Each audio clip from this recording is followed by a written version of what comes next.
is Friday, June 21st, and you are listening to the Friday Five here on the Agent Survival Guide podcast. I'm your host, Sarah Ruppel, wishing you a very happy first Friday of summer 2024. We've got quite the list for you today, so let's get started with number 5. We have been counting down the days over the past few weeks, and it is now official. 2024 AHIP certification is no longer available. The AHIP website will be updated over the weekend, and on Monday, June 24th, AHIP certification for the 2025 coverage year will go live. New for this year, because AHIP falls into the category of digital and online courses. That means the exam is subject to sales tax in some states. So when you check out, you'll be charged sales tax on your exam purchase. And the cost of that is $175 for AHIP members and non-AHIP members. Also, before we get into the next headline, I do want to say thank you to all of you who attended our How to Market Yourself Online webinar. We had a great turnout. Hopefully you enjoyed the content that was presented. And if there's something that you would like us to cover here on the show to piggyback off of anything you learned in that webinar, please reach out and let us know. Number 4. Recently, we have been receiving a lot of questions about the Inflation Reduction Act and its impact on credible coverage determinations for Medicare Part D plans. So I asked our carrier team manager, Kendra, if she could come on the show and talk a little bit about what has been going on. Thank you so much for joining me, Kendra. Can you give us a little background into this issue? Sure. Credible coverage by CMS standards means the prescription drug coverage is equal to or exceeds Medicare Part D coverage.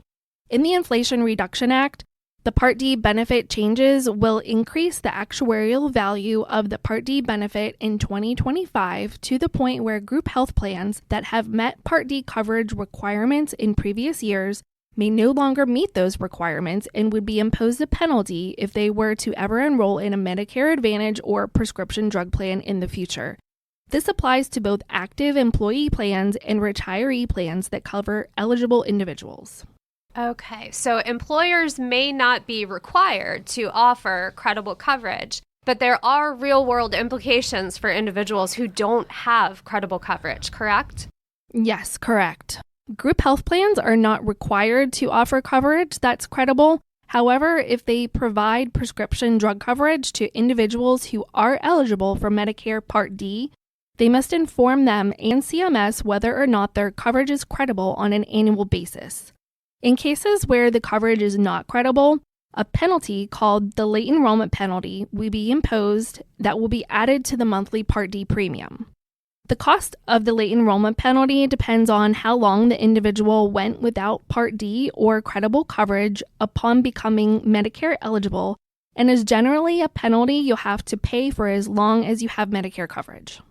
So, what is the recommendation for agents as they're dealing with these questions, this AEP, especially the possibility of some of those Part D plans shifting to non-credible coverage status? The good news is CMS is delaying changes in their credible coverage determinations for 2025 to 2026 or even future years to mitigate impacts on group health plans. They recognize the changes to the Part D benefit under the redesign may require group health plans to make changes to their benefit offerings in order to continue to meet credible coverage requirements, and depending on the decisions made by group health plan sponsors, may result in either some of these plans no longer meeting credible coverage requirements that a late enrollment penalty may be imposed, or higher cost for the sponsors and enrollees. So, letting clients know that CMS is taking additional time to better assess the various impacts of the Part D redesign and evaluate the modifications to determinations that may be needed in future years to ensure that Part D eligible individuals with credible coverage will continue to have prescription drug coverage that is at least as good as Medicare. The intent is not to impose additional penalties.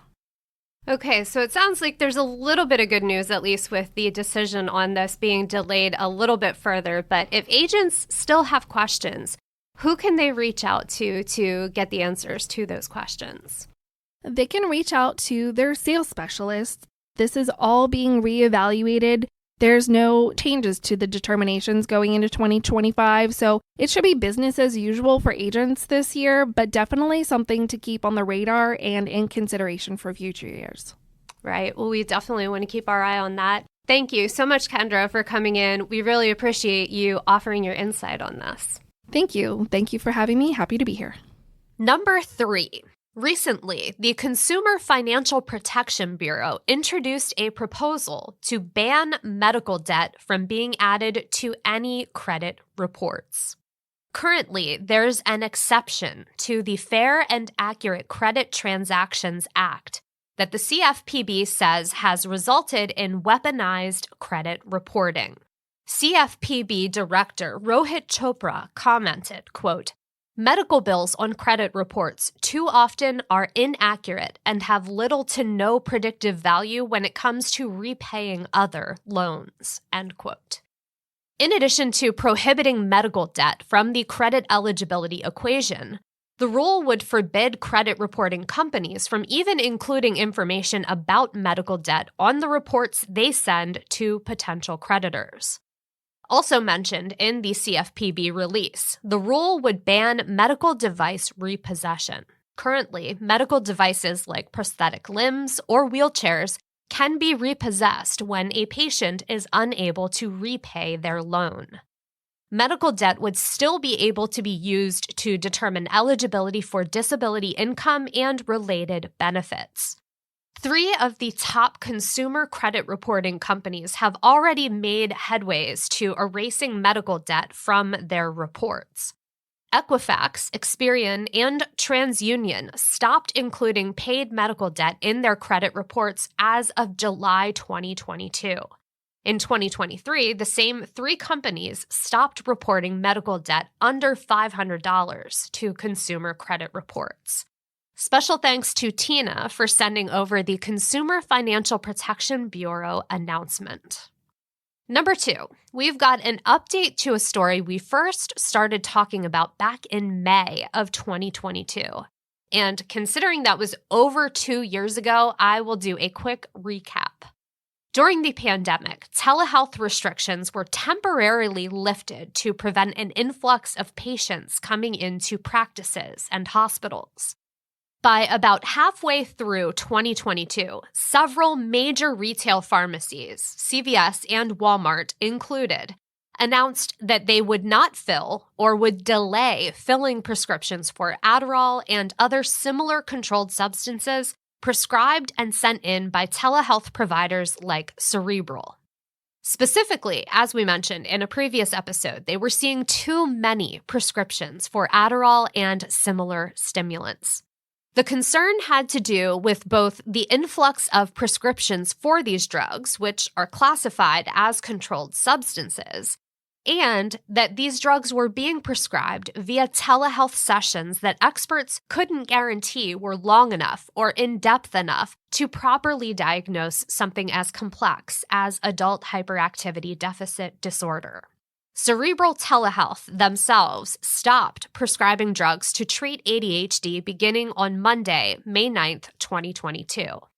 The Federal Trade Commission also ordered the company to pay a $7 million settlement for, quote, improper health data sharing and its deceptive cancellation practices, end quote. Their website still includes a disclaimer that, quote, we do not currently prescribe controlled substances like stimulants or benzodiazepines. We do work with a number of other medications that can offer similar support, end quote. So there's still treatment options for those with ADHD through Cerebral Telehealth, just in the form of different approved medications. Last week, 2 executives from Dun Telehealth, one of Cerebral's competitors, were arrested and charged with fraud. Their crime? According to the Department of Justice, quote, conspiring to commit healthcare fraud in connection with the submission of false and fraudulent claims for reimbursement for Adderall, and other stimulants, end quote. According to the press release, the two executives, quote, allegedly conspired with others to provide easy access to Adderall and other stimulants in exchange for payment of a monthly subscription fee. The indictment alleges that the conspiracy's purpose was for the defendants to unlawfully enrich themselves by, among other things, increasing monthly subscription revenue and thus increasing the value of the company, end quote. In the wake of that news, the Centers for Disease Control and Prevention issued an official health advisory warning to the patients treated by Dunn, a number that ranges from, quote, 30,000 to 50,000 patients age 18 years and older across all 50 U.S. states, end quote. According to the CDC, quote, patients who rely on prescription stimulation medications to treat their ADHD and have been using this or other similar subscription-based telehealth platforms could experience a disruption to their treatment and disrupted access to care, end quote. It also does not help that this news is unfolding amid an ongoing prescription drug shortage for many of those stimulant medications doctors typically prescribe to treat ADHD. We will have links to a few resources on this topic in our notes, and we will continue keeping an eye on the story as it develops. While we're on the subject of subscription services, that brings us to our number one story this week. Amazon just announced an expansion to their pharmacy subscription service, RxPass, that is available to Prime members. They have moved into the Medicare space. According to the release, Amazon Prime members who are eligible for Medicare can join the subscription program where they will pay a flat fee of $5 per month. That $5 fee gives members unlimited access to a list of 60 generic medications with the cost of shipping included. Also included, access to a pharmacist 24/7. Medications on the list are used to treat common health issues. Acid reflux and blood pressure were two of the examples cited in a few articles. Some others from the list include arthritis, high cholesterol, nausea, pain, and, of course, antibiotics, to name a few.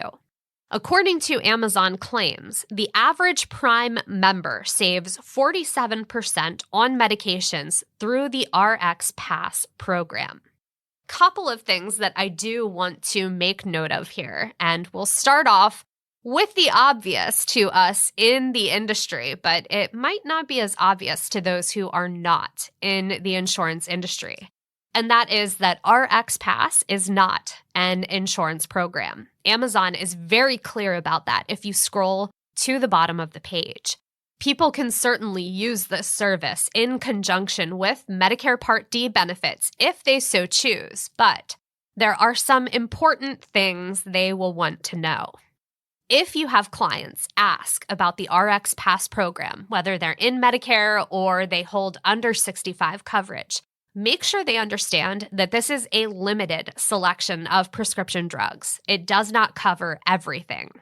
Filling prescriptions through the program will also not count towards their prescription deductible, whether that is a deductible through Medicare Part D or their under 65 coverage. Another important thing to note, patients on Medicaid and CHIP are not eligible to sign up for RxPass. And then there are also some state restrictions as well. Amazon cannot send medication to California, Minnesota, Texas, and Washington. If you'd like to learn more about this expansion, we will be linking to more information about the RxPass program from Amazon in the notes. Rupel recommends. Tonight is the Series 14 finale of Doctor Who on Disney+, entitled Empire of Death, which, well, that doesn't exactly sound good. I am both looking forward to the finale and also a little bit sad that we won't be getting new episodes until the Christmas special at the end of the year. But I have gotten my husband interested in the series, so we might just have to go back to the very beginning of the reboot and watch it in order to get him up to speed. We will see how it goes. That is a lot of episodes to watch. But with that, we are at the end of this week's episode. Thank you so much for listening. I hope you have a fantastic first weekend of summer. Stay healthy and stay safe out there, and we will see you next week. The Agent Survival Guide podcast is a production of Ritter Insurance Marketing, an integrity company. This episode was written and produced by me, Sarah Ruppel. Script editing and fact check by Tina Lamoureux. Podcast design by Urban Rivera. Artwork by Vivian Zhao. Follow along with us wherever you like to listen.